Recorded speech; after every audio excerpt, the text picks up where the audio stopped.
News 10 के लिए मैं हूं आपके साथ नबील अख्तर। कोरोना की दूसरी लहर ने कोहराम मचा रखा है। कल बिजनौर में अब तक के सबसे ज्यादा 102 लोगों में कोरोना पॉजिटिव होने की पुष्टि के बाद जिलाधिकारी ने कहा कि जिले में मरीजों की लगातार बढ़ रही संख्या को देखते हुए नाइट कर्फ्यू लगाना पड़ सकता है। डीएम ने 2 दिनों की कोरोना रिपोर्ट देखने की बात कही है। अगर 2 दिनों में हालात नहीं सुधरे तो रात का कर्फ्यू लगाना पड़ेगा। उन्होंने व्यापारियों से भी आह्वान किया है कि वो 9 बजे तक अपनी दुकानें हर हाल में बंद कर दें। उधर पूरे भारत में लगातार कोरोना के बढ़ते मरीजों के बाद भी कल महाकुंभ में कोविड-19 का पालन न करते हुए 13,51,000 लोगों ने स्नान किया। इसी को देखते हुए कोविड के प्रतिरक्षा सलाहकार समूह के चेयरमैन डॉक्टर अरोड़ा ने कहा है कि देश में कोरोना रोगियों की संख्या रोजाना 2 लाख निकलने की बड़ी वजह चुनावी रैलियां, कुंभ का आयोजन और किसान आंदोलन हो सकता है। उन्होंने इसे सुपर स्प्रेडर का नाम दिया है। डॉक्टर अरोड़ा की ये टिप्पणी हरिद्वार में चल रहे कुंभ मेले, पश्चिम बंगाल के विधानसभा चुनाव और दिल्ली में चल रहे किसान आंदोलन के संदर्भ में देखी जा रही है। उधर इलाहाबाद हाई कोर्ट की सलाह के बाद राज्य सरकार लॉकडाउन पर माथापच्ची करने में लगी हुई है। चूंकि पंचायत चुनाव की प्रक्रिया शुरू हो चुकी है और आज पहले दौर का मतदान होने जा रहा है, ऐसे में लॉकडाउन लगाने को लेकर असमंजस की स्थिति बनी हुई है। दूसरी ओर सीबीएसई ने कोरोना के प्रकोप को देखते हुए 10वीं क्लास की परीक्षाएं कैंसिल कर दी हैं और 12वीं की परीक्षाओं को पोस्टपोन कर दिया गया है। सीबीएसई में ऐसा पहली बार हुआ है जो परीक्षाएं कैंसिल करनी पड़ी।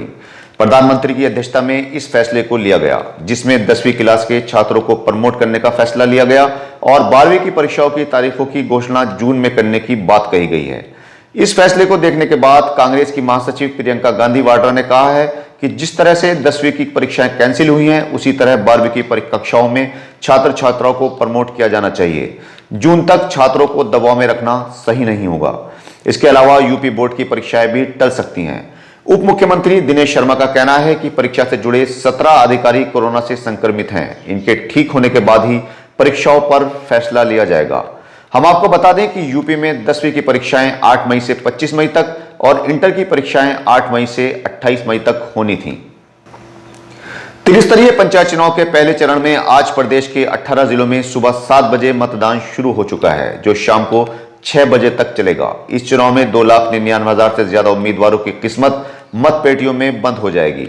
जिन जिलों में आज चुनाव होने जा रहा है उनमें अयोध्या, आगरा, गोरखपुर, जौनपुर, झांसी, प्रयागराज, बरेली, भदोही, हाथरस, संत कबीर नगर, सहारनपुर, हरदोई, महोबा, रामपुर, रायबरेली और श्रीवास्ती जिले शामिल हैं। कल कोरोना संक्रमण के चलते पंचायत चुनाव 3 महीनों तक टाले जाने की अफवाहें भी सोशल मीडिया पर खूब चली। शाम को पंचायती राज विभाग के अपर मुख्य सचिव ने चुनाव कैंसिल होने की सभी चर्चाओं को फर्जी करार दिया। नगीना देहात के गांव टांडामाई दास में मुन्नू के मकान में अचानक अज्ञात कारणों के चलते आग लग गई, जिससे उसके घर में रखा सभी सामान जलकर राख हो गया। खबर मिलते ही मौके पर पहुंची फायर ब्रिगेड की टीम ने आग पर काबू पाया। तहसील के जिम्मेदार लोगों ने मौके पर पहुंचकर निरीक्षण किया। आग की चपेट में आकर घर में बंधी एक गाय भी जल गई। बना दी उसकी नहीं की जल की सबकी बना दे अरे ये रही मेरे पास मैंने नहीं बना ले चलो कोई नहीं इसका फोटो ले लो।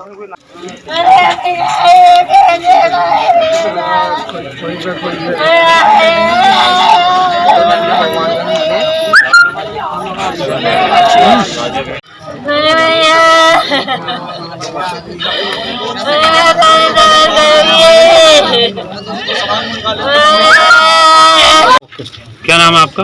मुन्नू जी। आपके जो घर में आग लगी है, क्या कारण रहा आग लगने का? कितना नुकसान आपको? कोई पता नहीं, ये हम जंगल थे, इधर से लगी एक साइड दक्षिण की साइड से। हम घर कोई नहीं था, एक लड़की थी वो सिलाई कर रही थी, जब वही बड़ी मुश्किल से निकल कर भागी। क्या नुकसान आपका हुआ? हमारा नुकसान ये सारा तो कपड़ा लत्ता, राशन पानी जो भी था हमारा, जो गेहूँ काट रहे हैं वो ला कर रख रहे हैं, चावल खाने का भी कपड़ा लत्ता था बच्चों के लिए, एक गाय है और जो पैसा ढेला हमने ला कर रख रखा, बच्चों की शादी करनी थी एक की, वो पैसा ढेला भी खत्म, कपड़ा लत्ता भी खत्म। क्या चाहते हो? जो आपसे जो भी मदद हो। फायर ब्रिगेड को फोन किया था आप? आग बुझाने वाली जो मशीन जी करा था, फोन आई थी, बाद में आई वो फिर। धामपुर पुलिस ने अवैध शस्त्र बनाने की फैक्ट्री का भंडाफोड़ करते हुए 19 बने अधबने अवैध शस्त्र, 6 कारतूस और हथियार बनाने के सामान सहित एक अभियुक्त को गिरफ्तार किया है। पकड़ा गया अभियुक्त वसीम उर्फ गलगटा मोहल्ला बंदूकचांद धामपुर का रहने वाला है। पुलिस को इसके पास से 4 तमंचे 12 बोर, 6 कारतूस 12 बोर, 5 नाल 12 बोर, 7 नाल 15 बोर, 3 रिवॉल्वर बॉडी अधबनी, 3 सिलेंडर रिवॉल्वर 5 बोर वाले और शस्त्र बनाने के उपकरण बरामद हुए हैं। पुलिस ने अभियुक्त को जेल भेज दिया है। ये आज सुबह लगभग 2-2:15 बजे करीब थाना धामपुर क्षेत्र के यहाँ पर काशीराम कॉलोनी है, वहाँ से वसीम उर्फ दलकटा को गिरफ्तार किया गया है। इसके पास से 4 निर्मित और करीबन 14 अर्धनिर्मित तमंचा और तमंचा बनाने की पूरी फैक्ट्री जो सामान रहता है वो बरामद किया गया है। यह थाने का HS है, इसका HS संख्या 5A है और ये कोर्ट से इसके खिलाफ वारंट थे, NBW वारंट, उसमें भी ये लगातार फरार चुका है। एसपी बिजनौर ने धामपुर नेटौर बॉर्डर पर नवनिर्मित चौकी पृथ्वीराज चौहान का फीता काटकर उद्घाटन किया। इसके अलावा एसपी ने धामपुर में ही पुलिस चौकी रानीबाग में नई बनी बैरक का भी फीता काटकर उद्घाटन किया है। क्या संदेश देना? आज धामपुर थाना क्षेत्र में 2 नवीन चौकियों का लोकार्पण हुआ, पृथ्वीराज चौहान और चेतक पुलिस चौकी का, और जो रानीबाग पुलिस चौकी है उसका जीर्णोद्धार किया गया। 2 नवीन कक्ष बनाए गए। जन सहयोग से सारे कार्य हुए हैं। यहाँ की जनता के लोगों का भरपूर सहयोग था। यहाँ के अधिकारियों ने उनसे समन्वय स्थापित किया। उम्मीद है कि यह चौकी यहाँ के लोगों की हिफाजत के लिए, मान सम्मान की सुरक्षा के लिए ये कारगर साबित होगी। जो इसका मोटो है, जन के काज विलम्ब न कीजिए, इस पर हमारी पुलिस चौकी खरा उतरेगी। इसके साथ जिले के अंदर कुल कितनी चौकी जो है ऐसी बनाई है पूरे जिले में? आज की डेट में पुलिस चौकियों की संख्या हो गई 2 नई बढ़ गई, वो हो गई है 69 हो गई हैं। लेकिन इसमें कुछ चौकियाँ पुरानी थी और इसमें आधी चौकियाँ तो नई है। अभी कई जगह निर्माण कार्य हो रहा है, लेकिन इसमें सबसे खास बात यह है कि सारे चौकियों का निर्माण यहाँ के जन सहयोग से हो रहा है। सरकारी पैसे भी हैं, लेकिन वो नॉमिनल है, जन सहयोग का ही ज़्यादा होता है। एक चीज़ और है सर, यहाँ के व्यापारियों का चौकियाँ जो है वो तो बनाई जा रही है, लेकिन जो पुलिस फोर्स की कमी है वो अक्सर देखने को मिल जाती है। नहीं, पुलिस फोर्स की जो कमी है, ऐसा है ना, पुलिस फोर्स की जो कमी है, नवीन भर्तियाँ हो रही हैं, वेतन भी बढ़ाया जा रहा है।